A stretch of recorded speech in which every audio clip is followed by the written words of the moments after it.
भारत की आर्थिक ताकत बढ़ने से चीन आग बबूला हो गया। असल में कुछ दिन पहले ब्रिटेन को पछाड़कर भारत की इकोनॉमी दुनिया में 5वें नंबर पर पहुंच गई, लेकिन भारत की उपलब्धियों से हमेशा परेशान रहने वाले चीन को यह हजम नहीं हो रहा और वो भारत की तेजी से बढ़ती अर्थव्यवस्था से बुरी तरह बौखला गया और उसने भारत को अमेरिका और पश्चिमी देशों की बातों में न आने की नसीहत देनी शुरू कर दी। उसकी इस बौखलाहट की वजह बना पश्चिमी देशों का वो अनुमान जिसमें दावा किया गया कि आने वाले दिनों में भारत की अर्थव्यवस्था चीन को भी पीछे छोड़ सकती है। बस यही चीन को रास नहीं आ रहा। वहां के सरकारी अखबार ग्लोबल टाइम्स ने लिखा, भारत पश्चिम के हाथों की कठपुतली न बने।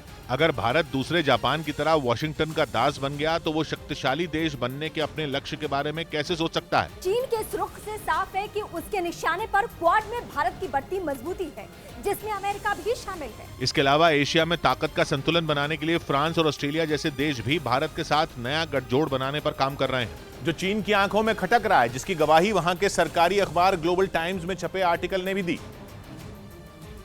जिसमें विदेश मंत्री एस जयशंकर के एक बयान के बहाने अमेरिका और पश्चिमी देशों को निशाने पर लेने की कोशिश की गई। ग्लोबल टाइम्स ने लिखा, अमेरिका और पश्चिमी देश न चीन को समझते हैं और न भारत को। आखिर चीन और भारत जैसे बड़े देश जो एशिया की सदी का सपना देखते हैं, उनके इशारे पर कैसे नाच सकते हैं। असल में एस जयशंकर ने पिछले दिनों थाईलैंड की राजधानी बैंकॉक में एक कार्यक्रम के दौरान ये बयान दिया था कि एशिया की सदी तभी संभव होगी जब भारत और चीन साथ आएंगे, जिसका चीन ने बगैर देर लगाए समर्थन भी कर दिया था।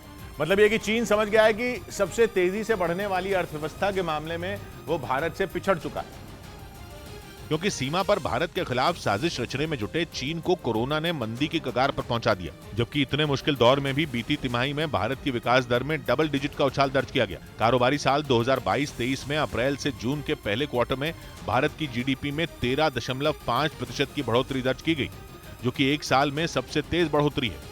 ऐसी बढ़ोतरी है जिसके सामने चीन, अमेरिका, जर्मनी, फ्रांस और कनाडा जैसे देश आसपास भी नहीं ठहरते।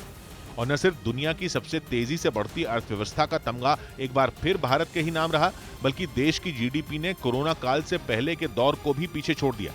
जबकि चीन की जीरो कोविड पॉलिसी और बेहद सख्त लॉकडाउन ने वहां की अर्थव्यवस्था का भट्टा बैठा दिया।